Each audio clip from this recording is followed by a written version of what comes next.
নিঃশব্দে রুমে প্রবেশ করলো আনান। তুর ঘুমিয়ে আছে, তাও একদম এলোমেলো হয়ে। মুচকি হাসলো আনান। মেয়েটা তার সকল প্রকার চাহিদার ঊর্ধ্বে। ভালো থাকা কিংবা সুখে থাকার জন্য তার উপস্থিতিটাই যথেষ্ট। তুরকে ঢেকে রেখে নিজে চেঞ্জ করে ঘুমন্ত তুরের পাশে শুয়ে পড়ল আনান। মাথার নিচের বালিশটা সরিয়ে তার বধুয়ার মাথাটা বুকে আঁকড়ে ধরে চোখ বুঝল। সংসদ অধিবেশন শেষ হওয়ার পর নিজ কর্মস্থলে ফিরল আনান। বিগত 3 মাসে অনেক কিছুই ঘটে গেছে। আনান সবটা মাথায় নিয়ে বসে থাকেনি। অধিবেশন থেকে ফেরার পর হসপিটাল নিয়ে ব্যস্ত হয়ে পড়েছে। 2 দিন যাবৎ আনান তার মেডিকেল টিম একটা পেশেন্টকে এক্সামিন করছে। অতি সত্বর তার আর্টিফিশিয়াল হার্ট ট্রান্সপ্লান্ট করা হবে, এ নিয়ে মেডিকেল বোর্ড বসেছে আজ। পেশেন্টের শারীরিক অবস্থা নিয়ে বোর্ড মিটিং শেষে পরদিন সার্জারির ডেট ফিক্সড করা হয়। সার্জারির সময়টা বিকেল থেকে শুরু করে। রাত গভীর, জেগে বসে আছে তুর। ঘড়ির কাঁটা দেখার সাথে সাথে বাইরে উকি দিচ্ছে সে। কাঙ্ক্ষিত ব্যক্তিটা দেখা মিলছে না। সেদিন হসপিটাল সঙ্গত কাজ শেষ করতে করতে অনেক বেশি দেরি হয়ে যায় আনানের। বাড়িতে যখন ফেরে তখন রাত 1টা। চারপাশে ঝিঝি পোকার ডাক ছাড়া কোনো শব্দ নেই। আনান ভেবেছিল তোর ঘুমিয়ে পড়েছে, যদিও রুমের দরজা খোলার পর সব ভাবনা হাওয়ায় মিলালো। হাত ঘড়ির দিকে তাকিয়ে আর চোখে তুরকে দেখে নিল। মুখ ফুলিয়ে বসে আছে তুর। আজকাল বউ একটু বেশিই রাগছে, আর তখনকার সময়ে রাগ অভিমান ভাঙার কাজটা আনানের ভীষণ প্রিয় হয়ে গেছিল। আনান ভেবেছিল বোধহয় দেরি হতে রেগে আছে, যদিও তার রাগটা অন্য। বিয়ের পর থেকে মায়ের বাড়ির চেহারা দেখেনি তুর, সেই নিয়ে কথা বলবে ভেবেছিল, কিন্তু সময় মতো আসেনি আনান। রাগ হলো তুরের। আনান কম যায় না, রাগ ভাঙানো রেখে আরো বেশি রাগিয়ে দিল তাকে। রাগে অভিমানে কেঁদে ভাসালো তুর। কেঁদে ভাসানো বইয়ের রাগ ভাঙানোর তাগিদে বইয়ের সকল প্রকার আবদার মেটানোর ওয়াদা করে বসলো, যার মধ্যে প্রথম ছিল হ্যাভেন এরিয়াতে নিয়ে যাওয়া। রাগ ভাঙানোর সময় এক মুহূর্তের জন্য আনান ভুলে বসেছিল তুরকে বাড়ি থেকে বের করাটা কত রিস্ক হবে। মুহূর্তের জন্য জাগতিক সকল কঠিনতম অধ্যায় ভুলে বসেছিল সে। সেই রাতে মান অভিমান, আদরে আবদার এবং খুনসুটিতেই কাটালো দুজন।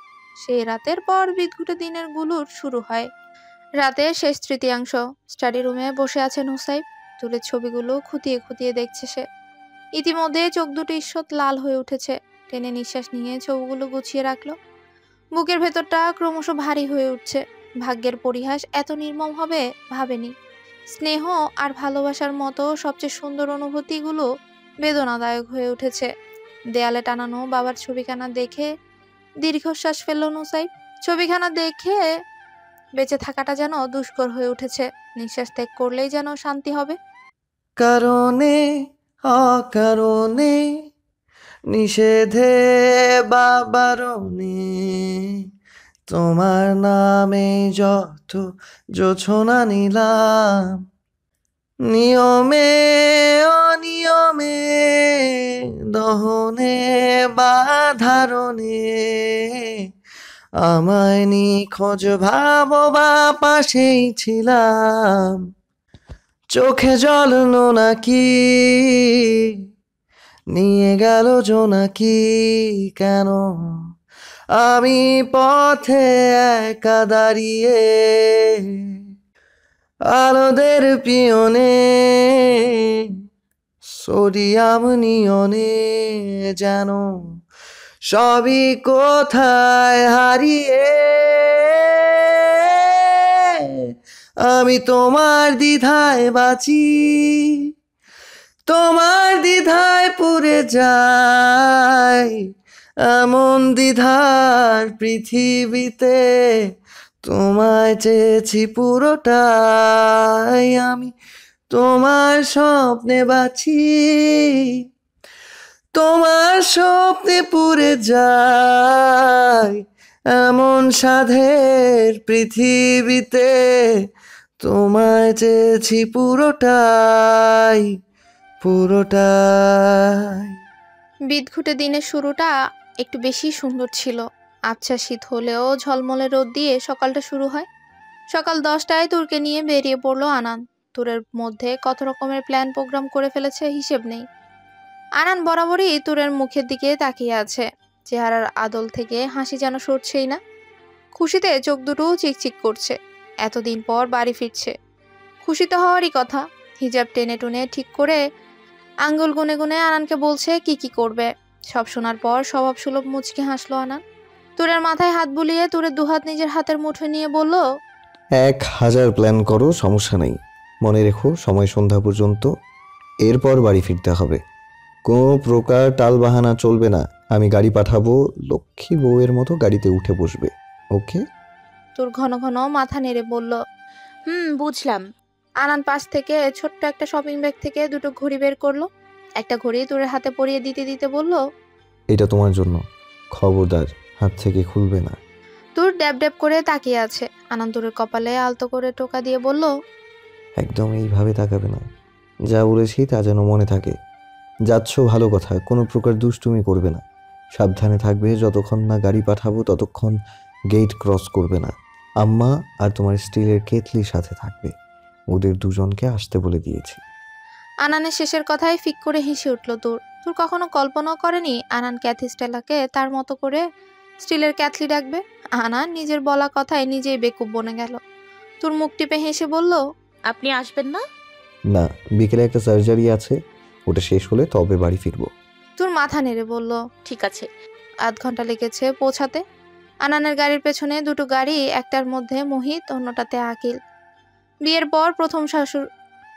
পর প্রথম শাশুড়ির বাড়িতে যাচ্ছে, খালি হাতে তো আর যাওয়া যায় না। রাতে বলে রাখাতে মোহিত আর আকিল মিলে দুটো গাড়ি ভর্তি জিনিসপত্র নিয়ে হাজির হয়েছে। গাড়ি এসে সোজা চার্চের সামনে থামে। গাড়ি থামাতেই দেরি, আর তুরের নামতে দেরি না। তুরকে বিগত 1 মাসে এত খুশি দেখা যায় নাই যা আজ দেখা যাচ্ছে। আকিল আর মোহিত মিলে জিনিসপত্র সব তুর মহলে রেখে আসলো। জিনিসপত্র ঘরে আসলো, কিন্তু মেয়ে আর মেয়ে জামাই আসছে না দেখে মাদার ক্রিস্টোফার এগিয়ে এলেন। ততক্ষণে তুর চার্জের নামদের সাথে কৌশলাদি বিনিময় করছে। আনান আকিল আর মোহিতের সঙ্গে হ্যাভেন এরিয়া নিয়ে আলোচনা করায় ব্যস্ত। শেষ রাতে আর ঘুম হলো না নুসাইবের। সকাল হতেই ছুটে এলো খ্রিস্টান পাড়ায়। উদ্দেশ্য শুকনিরের বাচ্চা আর প্রবীণদের সাথে সময় কাটানো। নিজের বিষাদময় জীবনের প্রতি তীব্র অনীহা চলে এসেছে তার। এখানে এসেছে একটু ভালো থাকার জন্য। আসার সময় অনেক জিনিসপত্র নিয়ে এসেছে, যা দেখে বাচ্চাদের খুশির সীমা নেই। বাচ্চাদের হাসি খুশি চেহারা দেখে নুসাইব নিজেও হাসলো। জীবনের মানেটা সবার কাছে এক নয়, এক একজনের কাছে এক এক রকম। বাচ্চাগুলো মা বাবা ছাড়াই বেঁচে উঠছে। কই তারা তো কাঁদছে না, কই তাদের চেহারায় তো বিষাদের ছায়া নেই। সে কেন দুঃখী হচ্ছে? লম্বা শ্বাস টেনে নিজেকে ধাতস্থ করলো। আজকের পর থেকে নুসাইব ভালো থাকবে, খুব বেশি ভালো থাকবে। নিজের সাথে নিজের বাকবিতণ্ডতা শেষে হাসলো নুসাইব। বাচ্চা আর প্রবীণদের সাথে মিলে চড়ুই ভাতি করবে বলে ঠিক করেছে। যেই ভাবা সেই কাজ। বাজার করার জন্য শুকনির থেকে বেরিয়ে আসলো। নুসাইবকে শুকনির থেকে বেরোতে দেখে এগিয়ে গেল আনান। এই মুহূর্তে নুসাইবকে এখানে দেখবে তা মোটেও আশা করেনি। আনান মনে মনে ভাবছে, নুসাইব তাদের আসার ব্যাপারটা জেনে আসলো, নাকি এটা সম্পূর্ণ কাকতালীয়। নুসাইব নিজেও অবাক চোখে তাকিয়ে আছে। আনানের মুখোমুখি দাঁড়িয়ে বলল, ডাক্তার আনান যে হঠাৎ এখানে, কোনো কাজ ছিল? না, কাজে আসিনি। তাহলে? আত্মীয়তার খাতিরে, শাশুড়ির বাড়ি বলে কথা। ওই দেখো, ম্যাম আসার জন্য কেঁদে কেটে একাকার, তাই নিয়ে এলাম।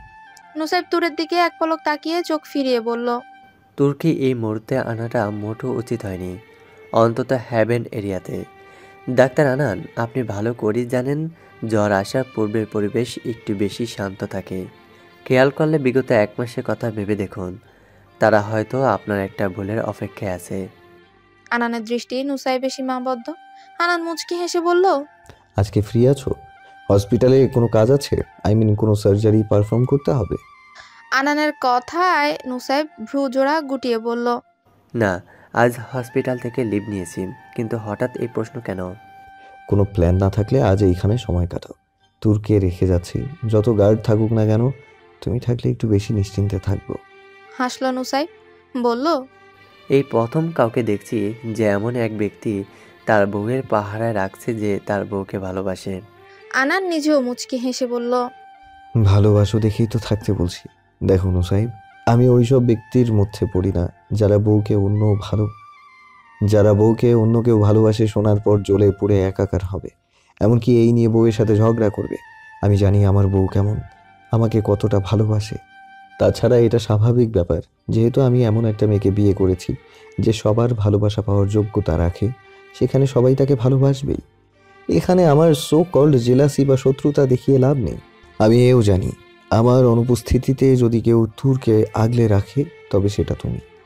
দেখো নুসাইব, একজন পুরুষ অন্য পুরুষের দৃষ্টি খুব ভালোভাবে পড়তে পারে। ওই হিসেবে আমি কখনো তোমার চোখে তুরকে নিয়ে খারাপ উদ্দেশ্য দেখিনি। আমি তুরের প্রতি তোমার ভালোবাসাটাকে সম্মান করি।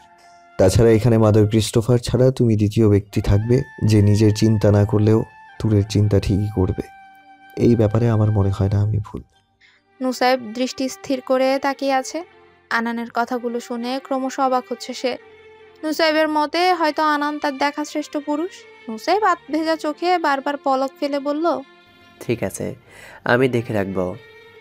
আনান তুরের দিকে তাকিয়ে বলল, আজ আমার একটা সার্জারি আছে, তুরকে নেয়ার জন্য আমি আসতে পারবো না। 6টায় গাড়ি পাঠাবো, তুমি পৌঁছে দিও।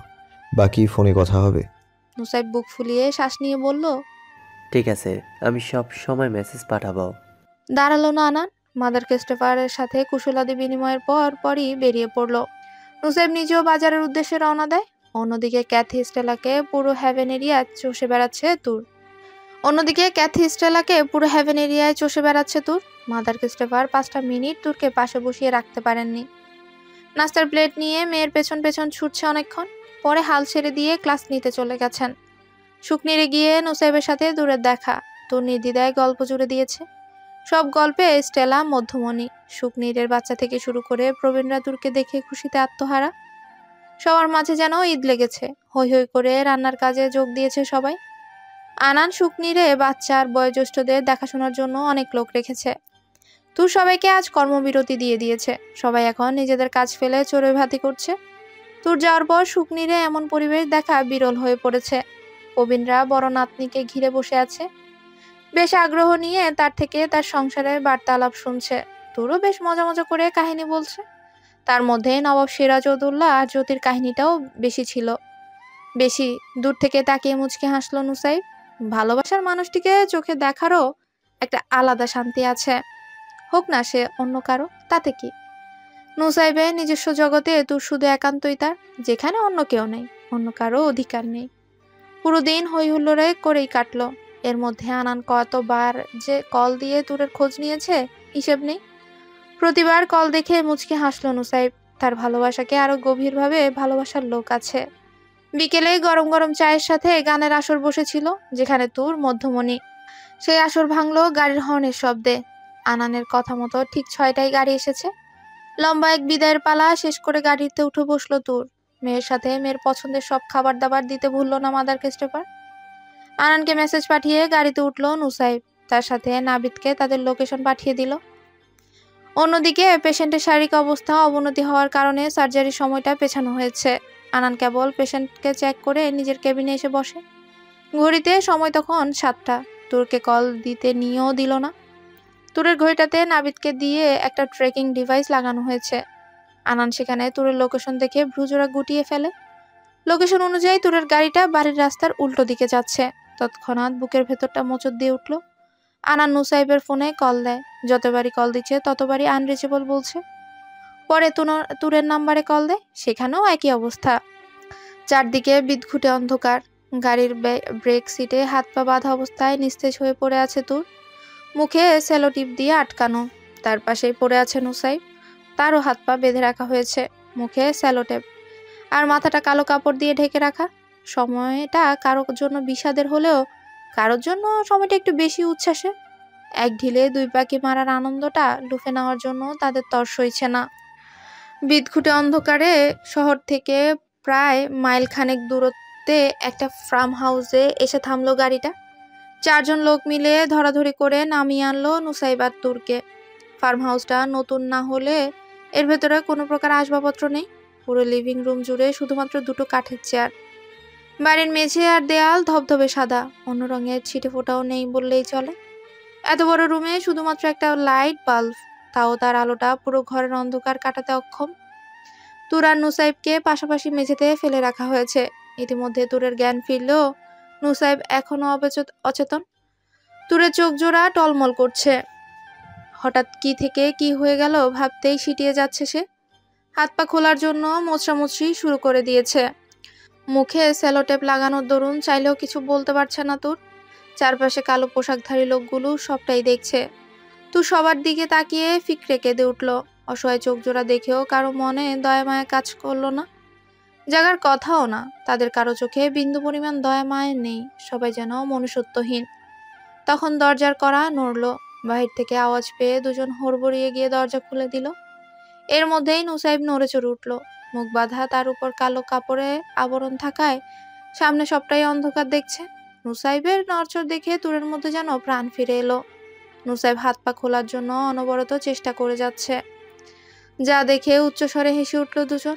চুপসে গেল নুসাইব, কান খাড়া করে হাসির আওয়াজগুলো শুনছে সে। সামনে দাঁড়িয়ে আছে ডাক্তার শেখ আর এনামুল হক, দুজন অট্ট হাসিতে ফেটে পড়েছে। তুরের চোখ বেয়ে অনবরত জল গড়িয়ে পড়ছে। এই মুহূর্তে আনানকে তার বড্ড বেশি মনে পড়ছে। আচ্ছা, তার সাথে কি শেষবারের মতো দেখা হবে? জমিয়ে রাখা কথাগুলো বোধহয় না বলাই থেকে যাবে। চোখ বুঝলো তুর, হয়তো এটাই জীবনের শেষ মুহূর্ত। এনামুল হক চেয়ারে বসে পা দোলাতে দোলাতে বলল, আহা এমপি সাহেব, এত নড়ছেন কেন? খেলা তো সবে শুরু, বেশি সময় নেব না, একটু পরেই শেষ করে দেব। ততক্ষণ অবধি ধৈর্য ধরুন। অচম্বিত চোখে তাকালো তুর। লোকগুলো নুসাইবকে আনান ভাবছে, তার মানে তুর আর কিছুই ভাবতে পারছে না। নুসাইবকে বাঁচানোর জন্য শব্দ করে হাত পা ছাড়ানোর চেষ্টা করতে লাগলো। তুর ভেবেছিল মুখ ঢাকা ব্যক্তিটা আনান নয়, জানলে তারা নুসাইবকে ছেড়ে দিবে। এই মুহূর্তে তুরের নিজের থেকে বেশি নুসাইবের চিন্তা হচ্ছে। অনবরত মোচড়ামুচড়ি করার কারণে বেঁধে রাখা অংশগুলোতে ক্ষতের সৃষ্টি হতে লাগলো। যদিও তোয়াক্কা করলো না সে। নুসাইব বাবার গলার আওয়াজ পেয়ে একদম শান্ত হয়ে গেছে। মরার আগে মরণ যন্ত্রণা অনুভব করছে সে। পৃথিবীর সবচেয়ে বিদঘুটে অনুভূতি বোধ হয় তখনই অনুভব হয় যখন সন্তান তার নিজের বাবার অপকর্মের কথা জেনে যায়। কিন্তু নুসাইব, সে তো তার বাবার অপকর্মের শিকার।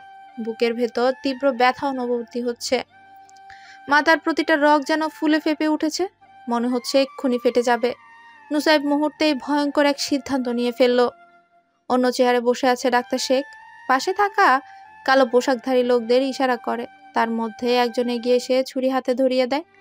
ডাক্তার শেখ সেই ছুরি হাতে ঘুরাতে ঘুরাতে বলল, আমার আবার এত ধৈর্য শক্তি নেই, বরং এই বেটাকে এই মুহূর্তে মেরে ফেলা উচিত। কয়েক সেকেন্ড বাঁচিয়ে রাখলে এর মধ্যে কি না কি করে বসে। দেখলি না আকরামকে কিভাবে মেরেছে? সেটা বাদ দে, সোফিয়ার কথা ভাব। সোফিয়ার কথা শুনে এনামুল হক দাঁতে দাঁত চেপে হাত মুঠ করে উঠে পড়ল। সর্বশক্তি দিয়ে নুসাইবকে লাথি ঘুষি দিতে শুরু করলো। নড়ল না নুসাইব, আর না করলো ব্যথাতুর শব্দ। এমত অবস্থায় তুর কাঁপতে লাগলো। এত ভয়ঙ্কর দৃশ্য সে কখনো দেখেনি। হাত পা খোলার জন্য চেষ্টা করেই চলেছে। এত শক্ত বাঁধন কি খোলা যায়? বরং দড়িগুলো রক্তে লাল হতে শুরু করলো। অন্যদিকে আনান কিভাবে ড্রাইভ করছে তার হিসেব নেই। ইতিমধ্যে সে 3টা ট্রাফিক রুলস ভঙ্গ করেছে। একজন এমপি হিসেবে কি করা উচিত আর কি করা উচিত নয় সে সবকিছু ভাবার প্রয়োজন বোধ করলো না। নিয়ম অনিয়ম করার দায়রা টপকে ছুটল। নাবিদের দেওয়া লোকেশন পাওয়ার পরপরই সবাই বেরিয়ে পড়ে। জনবহুল রাস্তা বেরিয়ে যেতেই আনানের গাড়িটা চোখে পড়ে, যেটা আনান তুরের জন্য পাঠিয়েছিল। আনান গাড়ি থেকে নেমে সেই গাড়ির সামনে গেল। গাড়ির সামনের দিকটা মনে হয় কিছুর সাথে ধাক্কা লেগেছে, সামনের কিছু অংশ ড্যামেজ হয়ে গেছে। গাড়িতে গার্ড ছাড়া কেউ নেই, তাও সে ড্রাইভিং সিটের পাশের সিটে পড়ে আছে। পুরো সিট রক্তে লাল হয়ে যাওয়া। বুলেট কপালের একদম মাঝ বরাবর লেগেছে। সেই বুলেট মাথা ছেদ করে সিটে এসে ঠেকেছে। কাজটা সাধারণ কারো দ্বারা নয়, বরং অসাধারণ কারো দ্বারা করা। নিশ্চয়ই সে সার্ফ শুটার। আনান ড্রাইভিং সিট থেকে সে বুলেটখানা খুলে নেয়। সামনের কাজ ভেদ করে ড্রাইভিং সিটে বসা গার্ডের মাথায় লেগেছে। নিঃসন্দেহে স্নেপারের বুলেট। ঠিক কতটুক দূর থেকে টার্গেট সে সেট করেছিল বলা মুশকিল। এক হাতে মাথার চুলগুলো অনবরত টেনে চলেছে আনান। চারপাশে যেন ভয় আর বিষাদের ছায়া নেমে এসেছে। শাহেদ বাইক নিয়ে পৌঁছাতেই আনান নিজের গাড়ির চাবি শাহেদকে দিয়ে সে বাইক নিয়ে বেরিয়ে পড়ে। আকাশে এক ফালি চাঁদ থাকলেও চারপাশ এখনো অন্ধকারাচ্ছন্ন। ঘুটঘুটে অন্ধকার, তার উপর আবছা শীত। তবু আনানের গা দিয়ে দরদর করে ঘাম ছুটছে। মনে হচ্ছে তুরের সাথে কাটানো সময়গুলো ক্রমশ পিছনে ছুটে যাচ্ছে। স্মৃতির পাতার প্রতিটি মুহূর্ত থেকে শুধু তুর মুছে যাচ্ছে। আনান বুঝতে পারছে না কি করবে। এই মুহূর্তে কত শত বিদঘুটে ভয়ঙ্কর দৃশ্য চোখের সামনে ভেসে উঠছে, হিসেব নেই। সেই দৃশ্য আনানকে ক্রমশ দুর্বল করে তুলছে। লম্বা শ্বাস টেনে আল্লাহর সাহায্য চাইতে লাগলো। এই মুহূর্তে উপর আল্লাহ ছাড়া কোনো ভরসা নেই। লোকেশনে পৌঁছাতে আরো 5 মিনিট সময় লাগবে। 5 মিনিটের পথটা যেন 5 ঘন্টার দূরত্বে। বেস্ট 15-এর কেউ বাইক তো কেউ গাড়িতে। কেউ যেন আজ নিজেদের মধ্যে নেই। কাল কি হবে সে চিন্তা কারণেই নিয়ম ভেঙে বেরিয়েছে সবাই। এনামুল হক ছুরির হাতে নুসাইবের শার্টের কলার ধরে আছে। তুরের চোখ জোড়া বেরিয়ে আসার জোগাড়। গোঙানি শব্দ আর ক্রমশ হাত পা ছুটছে সে। চোখের সামনে কারো খুন হয়ে যাবে ভাবতেই বুক কেঁপে উঠল। শব্দ নেই নুসাইবের। আজ যেন কথা বলার শক্তি হারিয়েছে। নাক মুখ থেকে রক্ত বের হচ্ছে, তাও ব্যথায় আর্তনাদ করলো না। এত মারার পরও নড়চড় নেই, যা দেখে এনামুল হক আরো বেশি খেপে গেল। দাঁতে দাঁত চেপে বলল, দেখছি শেখ, এত আঘাতের পরও শব্দ নেই, এখন তো হবে না। ঠিক আছে, আমিও এর শেষ দেখব। ডাক্তার শেখ হাত মুঠ করে উঠে পড়ল। তুরের সামনে ঝুঁকে চোয়াল চেপে বলল, এটাকে মার, এমপি শব্দ করবে। কথা শেষ করতেই হাতের সর্বশক্তি দিয়ে তুরের গালে চর বসিয়ে দিল। পুনরায় মেঝেতে লুটিয়ে পড়ল তুর। ঠোঁটের কোণ বেয়ে রক্ত গড়িয়ে পড়ছে, মনে হচ্ছে মুখের এক পাশ খসে পড়েছে। ব্যথায় কেঁদে উঠল সে। তখনও নুসাইব নিশ্চুপ। সে ভালো করে জানে এই মুহূর্তে রিয়েক্ট করলে তারা তুরকে আরো বেশি আঘাত দিবে। কষ্ট হলেও চুপ থাকাই শ্রেয়। রাগে এনামুল হক ছুরিটা নুসাইবের হাতে চেপে ধরল। কাঁপছে নুসাইব, মনে হচ্ছে কেউ কলিজায় দাগ কাটছে। ব্যথায় চোখ মুখ অন্ধকার হয়ে আসছে। হয়তো মরে যাওয়ার সহজ হবে। ডাক্তার শেখ মেঝেতে গড়ানো রক্ত দেখে তাচ্ছিল্য করে বলল, বাঁচিয়ে রেখে লাভ কি? বাই এনি চান্স তোর কি মায়া হচ্ছে? তুই না পারলে আমাকে দে, আমি মেরে দিই। মেয়েটাকে না হয় তুই মারবি। মায়া? আর আমার? সুফিয়ার বেলায় এর মায়া হয়নি, তাহলে আমার কেন হবে? তাছাড়া ঘটনা কতদূর গড়িয়েছে তা না জানা অবধি মেয়েটাকে মারা যাবে না। আগে ছিল ফাদার জেরেড, এখন এমপি সাহেব পথের খাটা। তাকে সরালের সামনে কেউ নেই। বলতে বলতেই নুসাইবের পেটে দুইবার ছুরি ঢুকিয়ে দিল। হেঁচকি ওঠা গলায় ব্যথাতুর শব্দ করে উঠল নুসাইব। তৃতীয়বার ছুরি পেটে চামড়া ভেদ করতে দরজাটা হাট করে খুলে গেল। দূরের চোখ জোড়া স্থির হলো। এত নির্মম দৃশ্য পুরোটাই তার নজরবন্দি হলো। হাত পা ছোড়াছুড়ি করলো না, না করলেও শব্দ। শান্ত হয়ে শান্ত চোখে তাকিয়ে কারো মরণ যন্ত্রণা দেখছে। এনামুল হক ছুরিটা আরো ভেতরে ঢোকাতেই ছটফট করে উঠল নুসাইব। দরজায় দাঁড়িয়ে আছে আনান। তার পেছনে থাকা বেস্ট 15 সাথে তাদের গার্ড পুরো জায়গাটা ঘিরে ফেলেছে। পরপর গুলিবর্ষণে লুটিয়ে পড়ল লিভিং রুমে থাকা কালো পোশাকধারী লোকগুলো। ডাক্তার শেখকে পালানোর সময় মোহিত আর আকিল মিলে ধরে ফেলে। এনামুল হককে আনানকে দেখে বাকরুদ্ধ হলো। তাহলে এতক্ষণ যাকে মারছে সে কে? তৎক্ষণাৎ মেঝেতে পড়ে থাকা ব্যক্তি আর আনানের দিকে তাকালো। তড়িঘড়ি করে মুখের উপর থেকে কালো মুখোশটা সরিয়ে ফেললো। রক্তাক্ত মুখখানা চিনতে দেরি হলো না এনামুল হকের। চেহারার বদলানো রং আর বুকের ভেতর তীব্র ব্যথা নিয়ে মুখ থেকে ট্যাপ খুলল। মুসাইব মরণ যন্ত্রণা নিয়ে ধীর গলায় ডেকে উঠল, বাবা। বাবা শব্দটা এনামুল হককে হৃৎপিণ্ড এফার ওফার করে বের হলো। ততক্ষণে আনান তুরের হাত পায়ের বাঁধন খুলে দিল। তুর আনানের বুকের সাথে লেপ্টে আছে। তার দৃষ্টিজোড়া নুসাইবের মধ্যে সীমাবদ্ধ। তুর বারবার নুসাইবকে দেখিয়ে কিছু বলতে চাইছিল, যদিও তুরের গলা থেকে একটা শব্দ বের হচ্ছিল না। তুর তাও থামেনি, বারবার নুসাইবকে দেখাচ্ছিল। আনানের চোখ জোড়া ভেজা। তুরকে বসিয়ে ছুটে গেল নুসাইবের কাছে। এনামুল হক ছেলের মুখ চাপড়ে ডাকতে লাগলো। নুসাইবের পুরো শরীর মোচড় দিয়ে উঠল। মেডিকিট নিয়ে এসেছেন জুনাইদ ততক্ষণে, হয়তো দেরি হয়ে গেছে। তুর হামাগুড়ি দিয়ে নুসাইবের পাশে বসে তার হাত ধরে ঝাঁকাতে লাগলো। তাকালো নুসাইব, নিজের হাত দিয়ে তুরের হাতটা শক্ত করে চেপে ধরল। দুফোঁটা চোখের জল গড়িয়ে পড়তে এই শরীরটা দুবার ঝাঁকুনি দিয়ে উঠল। শান্ত হলো নুসাইব, শান্ত হলো সব। এনামুল হক ছেলের মাথাটা কোলে তুলে নিয়ে চোখে মুখে চুমুতে ভরিয়ে দিচ্ছে। কে বলবে এই বাবা তার ছেলেকে নিজ হাতে খুন করেছে? কত আদর লুটাচ্ছে ছেলের চোখে মুখে, কত মায়া দিয়ে চুল ছুঁয়ে দিচ্ছে, কতটা আগলে ছেলের মাথা বুকে জড়াচ্ছে, কতটা যত্ন করে ছেলের চোখ মুখ মুছে দিচ্ছে। ভালোবাসা জড়ানো ভেজানো নরম গলায় ডাকছে ছেলেকে। সারানা দাওয়াতে বারবার কপালে চুম্বু আঁকছে। কে বলবে তার হাতেই তার নিজের ছেলে খুন হয়েছে?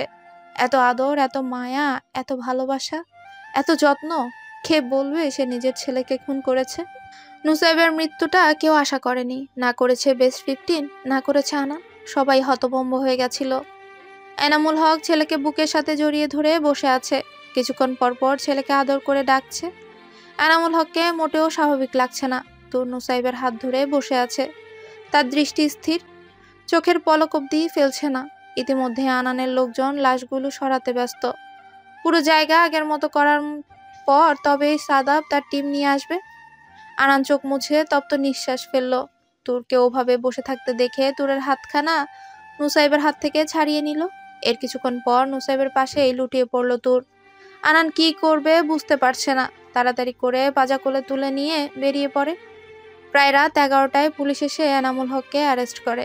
এনামুল হক যেতে চাইছিল না। ছেলে শিওরেই বসে আঘাতের চিহ্নে হাত বুলিয়ে গুনগুনিয়ে কাঁদছে। এনামুল হকের অবস্থা দেখে সবার চোখে পানি। একজন বাবা তার সন্তানকে এত ভালোবাসে যেটা এনামুল হককে না দেখলে হয়তো বোঝা যেত না। কিন্তু আফসোস, তার ছেলের শরীরের প্রতিটা আঘাত তার দেওয়া। ময়নাতদন্তের সব রকম প্রসেস শেষে নুসাইবের দেহ লাশবাহী ফ্রিজিং গাড়িতে রাখা হয়। নিহারিকা আসার আগে তার দাফন হবে না। রাতে নিহারিকাকে সবটা জানানোর পর নিহারিকার হাজবেন্ড ইমার্জেন্সি ফ্লাইট বুক করে। দুপুর গড়িয়ে সন্ধ্যা নাগাদ নিহারিকা বাড়িতে প্রবেশ করে। বাগানের একটা কোণে লাশ বহনকারী গাড়িতে দাঁড়িয়ে আছে। তার চারপাশে অসংখ্য লোকজন। কেউ কেউ নুসাইবের বন্ধু, তো কেউ কলিগ, কেউ আবার পাড়ার লোকজন, তো কেউ আত্মীয়। গাড়ির দরজার সামনে দাঁড়ানো আনান। নিহারিকাকে বিধ্বস্ত লাগছে। আদেল তার বাবার কোলে অনবরত কেঁদেই চলেছে। পুরো বাড়ি জুড়ে শোকের ছায়া নেমেছে। এত শত চোখ, সবগুলোই চোখ ভেজা। চিৎকার করে উঠল নিহারিকা, বলল, থামো তোমরা, চোখ মোছো সবাই। কেউ কেউ কাঁদবে না, কেউ না। কাঁদছো কেন তোমরা? হ্যাঁ, কেন কাঁদছো? আমার ভাই ভালো মানুষ হলে কাঁদতে, ও তো খারাপ। কেন কাঁদছো তোমরা? ভালো হলে তো বেঁচে থাকতো, খারাপ বলেই তো মরে গেছে। কেউ কাঁদবে না, কেউ কাঁদবে না, কেউ না। সবাই চোখ মোছো সবাই। নিহারিকা চিৎকার করে কাঁদছে। নিহারিকার কথা শুনে বাঁধ ভাঙল সবার। চোখের কোণে জমে থাকা জল ইতিমধ্যে গড়িয়ে পড়ছে। নিহারিকার বুকে হাত থাবড়ে কাঁদছে।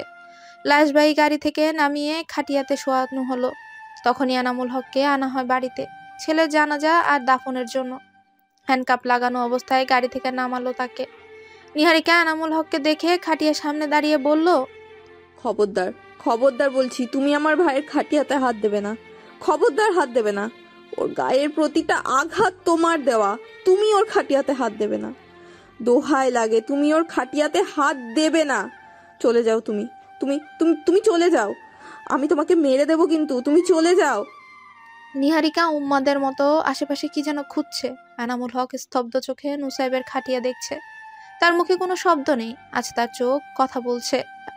একজন পিতার কাছে সবচেয়ে কঠিন ও নির্মম দৃশ্য কাফনের কাপড়ে মোড়ানো পুত্রকে দেখা। তার চেয়েও নির্মম যদি কিছু থাকে তবে সেটা হলো ছেলের খাটিয়া কাঁধে তুলে 40 কদম এগোনো। একজন পিতা কখনো তার ছেলের খাটিয়া কাঁধে নিতে চায় না। এনামুল হক তার ব্যতিক্রম নন।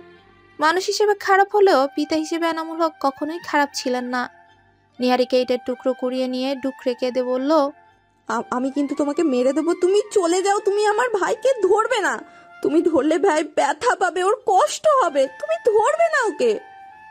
নিহারিকাকে তার মামাতো বোনেরা ধরে রেখেছে। নিহারিকা তখনও চিৎকার করে বলছে, আমার ভাইকে ধরবে না তুমি। তুমি আমার ভাইকে মেরেছো। তুমি ওর খাটিয়া ছোবে না। চোখ বুঝলো আনান। এর চেয়ে কষ্টের আর কি হতে পারে, জানা নেই আনানের। এনামুল হক ছেলের খাটিয়া কাঁধে তুলে নিল। খাটিয়ার চেয়ে বুকটা বেশি ভারী লাগছে। পাহাড় সমান কষ্ট বুকে নিয়ে ছেলে জানাজায় শরিক হলো। কবরে নামানোর পর ছেলের গায়ে মাটি দেওয়ার সময় কলিজাটা ছিঁড়ে যাওয়ার জোগাড়। ডুকরে কেঁদে উঠলেন তিনি। এত আদরে আগলে রাখা ছেলেটার সাথে শেষ দেখা ভাবতেই মাটিতে বসে পড়লেন। কবরের মাটিগুলো সরানোর জন্য অনবরত হাত চালাতে লাগলো। সবাই দম ধরে আছে, কারো মুখে রা শব্দ নেই। শাহেদ আর রায়হান মিলে এনামুল হককে সরিয়ে নিল। দাফন সম্পূর্ণ হওয়ার পরপরই এনামুল হককে গাড়িতে উঠানো হয়। তিনি একদম শান্ত হয়ে গেছে। তাকে দেখে বোঝা যাচ্ছিল না কিছু সময় আগে তিনি নিজ হাতেই ছেলেকে দাফন করেছেন। স্থির চোখে নিজের হাত দুটোর দিকে তাকিয়ে আছে। না শোক না উচ্ছ্বাস, বরাবরই অনুভূতিহীন হয়ে পড়েছেন। দাফন সম্পূর্ণ করার পর বাড়ি ফিরল আনান। তুরের অবস্থা তেমন ভালো নেই। রাতে অজ্ঞান হওয়ার পর সকালে একবার জ্ঞান ফিরে। এরপর তুর অস্বাভাবিক আচরণ শুরু করে দেয়। হাতে পায়ে আঘাতের চিহ্নগুলো দেখে বিছানার কোণ চেপে বসে চিৎকার করে কাঁদতে শুরু করে। তুরের অবস্থা দেখে প্রথমে চমকায় আনান। পরক্ষণেই তুরকে সামলানোর জন্য তার কাছে গেল। তুর আনানকে হাত দেখিয়ে বলে, এই দেখুন, ওরা আপনাকেও মেরে ফেলবে, তাড়াতাড়ি বেরিয়ে যান। সন্ধ্যা হলে ওরা এসে পড়বে। ওরা আপনাকেও মেরে ফেলবে। বলতে বলতে আবারও সেন্সলেস হয়ে পড়ে। ওই দিনের পর থেকে তুর নিজের আশেপাশে কাউকে ঘেঁষতে দেয় না। রুমের একটা কোণে পা গুটিয়ে বসে থাকে, কখনো ফিকরে কাঁদে তো কখনো গুনগুনিয়ে। কেউ এলে হয়তো ওয়ার্কিং ক্লোজেটের ভেতর লুকিয়ে পড়ে, নয়তো ওয়াশরুমে। তুর মনে করেছিল তুরের কাছে কেউ আসলে তাকেও মেরে ফেলা হবে। পুরো দিন চুপচাপ হয়ে থাকলেও রাতের বেলা তুরকে সামলানো একটু বেশি কষ্টকর হয়ে পড়ে। সন্ধ্যা ঘনিয়ে আসতেই শুরু করলে তুর ভয়ে সিটিয়ে যেতে শুরু করে। আগে অন্ধকার ভয় পেত না তুর, বাতি নিভিয়ে ঘন্টার পর ঘন্টা বসে থাকতো, তখন তার বিন্দু পরিমাণও ভয় হতো না। এখন তুরের অবস্থা এমন যে বাতি কয়েক সেকেন্ডের জন্য বন্ধ হলে নিঃশ্বাস আটকে যাওয়ার জোগাড় হয়। ঘটনার পর দিন সকালেই তুরকে দেখে আনান বুঝতে পারে তুর মানসিক ট্রমার মধ্যে আছে। সেদিনের ঘটে যাওয়া ঘটনার তুরের মস্তিষ্কে ভয় জেঁকে বসেছে। তুর চাইলেও ভুলতে পারছে না, যার দরুন তুরের এমন আচরণ। পুরো রাত তুরকে শক্ত করে বুকে ঝরিয়ে বসে থাকে আনান। তুর কখনো কাঁদতে কাঁদতে ঘুমায়, তো কখনো হঠাৎ জেগে উঠে কাঁদতে শুরু করে। কখনো ঘুমের ভেতর নুসাইবের সাথে ঘটে যাওয়া ঘটনার পুনরাবৃত্তি দেখে চিৎকার দিয়ে ভয়ে কেঁপে ওঠে, তো কখনো আনানকে পালিয়ে যাওয়ার জন্য জোর করতে থাকে। দুদিনের মধ্যেই তুরের মানসিক অবস্থার অবনতি হতে থাকলো। এ নিয়ে 4 বার সাইকিয়াট্রিস্ট এসেছে। বরাবরই তুর দরজা বন্ধ করে বসেছিল। তুরের অবস্থা দেখে মাদার ক্রিস্টোফার পুরো দমে ভেঙে পড়েছে। তার চঞ্চল মেয়েটা হঠাৎ করেই চুপচাপ হয়ে নিজেকে ঘরবন্দি করে ফেলেছে। ব্যাপারটা কিছুতেই মেনে নিতে পারছেন না তিনি। এক ঘটনায় মেয়ে তার শৈশব হারিয়েছে, এখন আরেক ঘটনা। বুঝতে পারছে না তুরের সাথে এসব কি হচ্ছে। এ নিয়ে 2 বার মেয়েকে দেখতে এসেছে। তোর মানুষের উপস্থিতি বুঝতে পেরে ওয়াশরুমের ভেতর ঢুকে গিয়েছিল। ঘন্টার পর ঘন্টা পেরোয়, তবুও তুর ওয়াশরুম থেকে বের হয়নি। এত ডাকাডাকির পরেও যখন তুরের শব্দ নেই, তখন আনান ওয়াশরুমের দরজা ভেঙে তুরকে বের করে আনে। তুর তখন ওয়াশরুমের ভেতরে বসে বসে হাত আর পায়ে লাগা আঘাতের চিহ্নগুলো ধুয়ে মুছে ফেলার চেষ্টা করছিল। অতিরিক্ত ঘষাঘষি করায় সে জায়গাগুলো থেকে রক্ত বের হচ্ছিল। দেখে মনে হচ্ছে না সে ব্যথা পাচ্ছে। বাইরে থেকে এত ডাকাডাকি সেটাও যেন বিন্দু পরিমাণ শুনেনি। আনান তুরের এমন আচরণে দেখে রেগে ধমকায়। তুর হঠাৎ করে আনানকে জড়িয়ে ধরে হাউমাউ করে কাঁদতে থাকে। দীর্ঘশ্বাস ফেলে 2 হাতে আষ্টে পৃষ্ঠে জড়িয়ে ধরে তার আদরিনীকে। ধমক দেওয়াতে নিজেরই কষ্ট হচ্ছে বেশি। সে রাতে তুরকে জড়িয়ে ধরে কতক্ষণ কেঁদেছে তার হিসেব নেই। তবে সে রাত বিদঘুটে রাত ছিল। অন্যদিকে এনামুল হক মানসিক ভারসাম্য হারিয়ে ফেলেছেন। তিনি মনে করেন নুসাইব এখনো বাচ্চা। জেলখানার 4 দেয়ালের মধ্যে নিজে নিজে কথা বলে ছুটাছুটি করে। কখনো নুসাইবের নাম ধরে ডাকে, কখনো নুসাইবকে আদর করে। এর মধ্যে 2 বার সুইসাইড অ্যাটেম্প করার চেষ্টা করে ফেলেছেন। তার মানসিক অবস্থা মাত্রাতিরিক্ত খারাপ হওয়াতে তাকে হসপিটালে চিকিৎসাধীন অবস্থায় রাখা হয়। ধীরে ধীরে তুরের চিকিৎসা চলতে থাকে। তুর আগ থেকে অনেকটাই চুপচাপ হয়ে গেছে। সারাদিন রুমে বসে থাকে, না জ্যোতির সাথে কথা বলতো, না আনানের সাথে, এমনকি মাদার ক্রিস্টোফারের সাথেও বলতো না। তুরকে দেখার জন্য ক্যাথি স্টেলা এসেছে 2 বার। তুর তখনও চুপ ছিল। তুরের এই শান্ত জীবনযাপন আনানের কাছে দম বন্ধকর লাগছিল।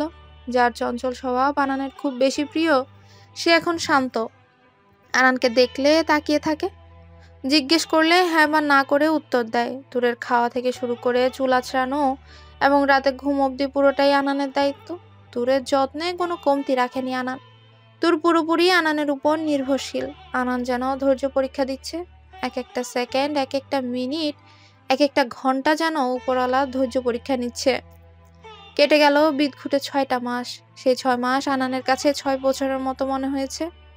বাগানের এক কোণে পেতে রাখা চেয়ারে বসে সেই 6 মাসের কথাই ভাবছে আনান। চায়ের কাপে চুমুক দিয়ে সামনে তাকিয়ে মুচকি হাসলো। তা দেখে মাহের ভ্রুজোড়া গুটিয়ে নেয়। আনানের দৃষ্টি অনুসরণ করে নিজেও সেদিকে তাকায়। 2টো প্রজাপতির পেছনে ছোটাছুটি করছে তুর। রানী গোলাপি রঙের স্কার্টের সাথে সাদা শার্ট টাকনুই করা, স্কার্টের সাথে মিলিয়ে রানী গোলাপি রঙের হিজাব, ঠোঁটে হাসি আর গাল দুটো বরাবরের মতোই আবছা লাল। পুরো বাগান জুড়ে তার বিচরণ। সেদিকেই তাকিয়ে হাসছে আনান। তার চোখ জোড়ায় ব্যক্তিগত রমণীর জন্য মুগ্ধতা বিরাজ করছে। দেখে বোঝার উপায় নেই বিগত 6 মাস সে কেমন ছিল। সময়ের সাথে মানুষ বদলায়, বদলায় সম্পর্ক, বদলায় অনুভূতি, বদলায় চিন্তাধারা এবং পছন্দ অপছন্দ। বদলটা প্রত্যেক মানুষের ক্ষেত্রে প্রযোজ্য। কেন জানি আনান বদলায়নি। আনান এখনো তুরের আনানই আছে। যা চোখ দুটো এখনো তার ব্যক্তিগত রমণীকে দেখে মুগ্ধ হয়। এখনো আগের মতো ঠোঁটজোড়া প্রসারিত হয়, চোখের কোণে সূক্ষ্ম ভাঁজ পড়ে। 6 মাস কম সময় নয়। 6 মাসে একবারও ধৈর্য হারা হয়নি আনান, না হয়েছে বিরক্ত। বরং তার ব্যক্তিগত রমণীকে সময় দেওয়ার জন্য সবকিছু ছেড়ে বসেছে। তোরের অবস্থার গতিবেগ দেখার পর আনান প্রায় সবকিছু থেকে অব্যাহত নিয়ে নিয়েছে। শেষে রাজনীতি থেকেও সরে এসেছে। বলা নেই কওয়া নেই, হুট করে পদত্যাগ করে বসে। ব্যাপারটাতে সবাই চিন্তিত হলেও আনানের ভাবাবেগ মোটেও ছিল না, যেন এমনটাই হওয়ার ছিল। তোরের প্রতি তার ভালোবাসাটা প্রায় সবার নজর কেড়েছে, মুগ্ধ হয়েছে দেখে। অ্যারোগ্যান্ট এক ছেলে হুট করে কারো প্রেমে পড়ে এমন হবে তা কল্পনা অতীত। ভাবতেই ঠোঁট এলিয়ে হাসলো মাহের। মাহেরকে হাসতে দেখে আনান বাম চোখের ভ্রু উঁচিয়ে জিজ্ঞেস করলো, কি ব্যাপার, হাসছিস কেন? সোজা হয়ে বসলো মাহের, গলা খাকিয়ে বলল, আচ্ছা, তোর কি কখনো বিরক্ত লাগে না? কখনো মনে হয় না এবার থামার উচিত? কখনো হয়নি হাল ছেড়ে দেওয়াই? শুধু মাত্র একটা মেয়ের জন্য এমন একটা পথ ছাড়লি যার জন্য মানুষ তাপসনা করেও পায় না? কখনো মনে হয় না একটা মেয়ের জন্য এই ত্যাগটা একটু বেশি হয়ে যাচ্ছে? আনান চায়ের কাপ রেখে সোজা হয়ে বসলো। তোর চিপসের প্যাকেট ছেঁড়ার চেষ্টা চালাচ্ছে। তৃতীয়বারের পর ছিঁড়তে সক্ষম হলো। যা দেখে হাসলো আনান, বুক ফুলিয়ে শ্বাস নিয়ে বলল, বিরক্ত লাগেনি, বরং কষ্ট হয়েছিল। প্রতিটা রাত তুরের জন্য ভয়ঙ্কর ছিল বলেই কষ্ট হতো। ঘুমাতে পারতো না, চোখ বন্ধ করলেই ভয়ে কেঁপে উঠত। ওর চোখের সামনে নুসাইবকে মারার দৃশ্যটা ভেসে উঠত। ঘুম হতো না দেখে ডাক্তার ওর জন্য স্লিপিং পিল প্রেসক্রাইব করে। আমি বরাবর চাইতাম স্লিপিং পিল অ্যাভয়েড করতে, যার জন্য পুরো রাত তুরের পাশে ওর হাত ধরে, তো কখনো ওকে জড়িয়ে ধরে বসে থাকতাম, যেন সে ঘুমাতে পারে, ভয় না পায়। অনবরত কথা বলতাম তার মুখ থেকে কথা বের করার জন্য। যেখানে অবান্তর কথাবার্তা আমার পছন্দের তালিকায় ছিল না, সেখানে আমি কন্টিনিউয়াসলি অবান্তর সব গল্প বলে বেড়াতাম, যত সব ভিত্তিহীন গল্প। হাল ছাড়িনি, আর কখনো মনে হয়নি থামা উচিত। কখনো মনে হয়নি আমি বিরক্ত হচ্ছি। কখনো মনে হয়নি আমার একটাই চেষ্টা, আগের সেই চঞ্চল তুরকে ফিরিয়ে আনা। লম্বা শ্বাস টেনে মাহেরের দিকে তাকিয়ে পুনরায় বলল, সে সবার চোখে সাধারণ হলেও আমার চোখে নয় মাহের। আমার চোখে আসতো একটা ভালোবাসা। কিভাবে হাল ছাড়বো বল? তার সুস্থতার কাছে এই সব পথ কিছুই না। সে আমার মানসিক শান্তি।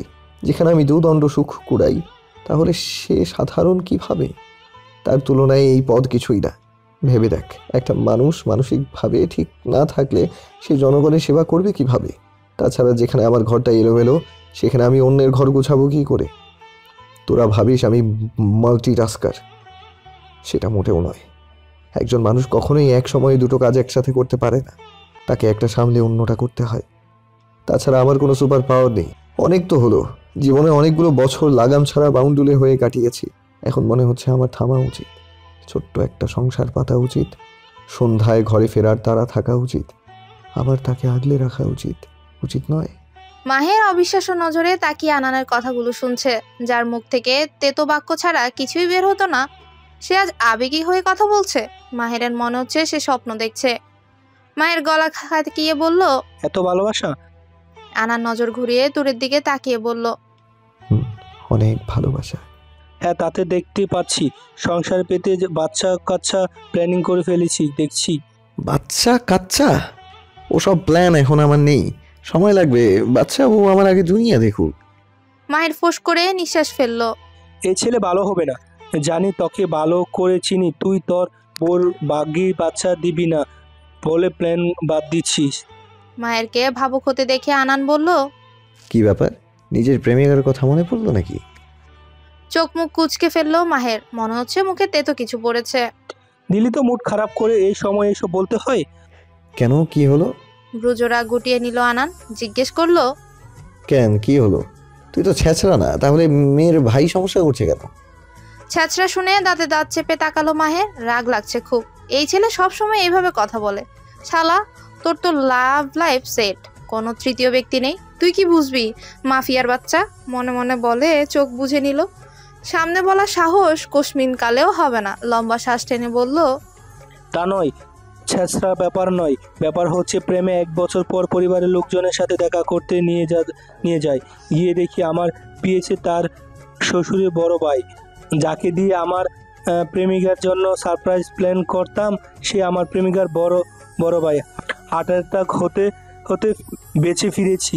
এখন আমি পিএসের অফিসে আবার সময় বাইরা কি, সেটা বড় কথা নয়। বড় কথা হচ্ছে এখন তাকে কোনো কমান্ডার করতে গেলে কলিজায় দশতল উপরে বুঝতে পারি। তার তাকানোর স্টাইল বদলে গেছে, মনে হচ্ছে চোখ দিয়ে ছুঁড়ে ফেলছে।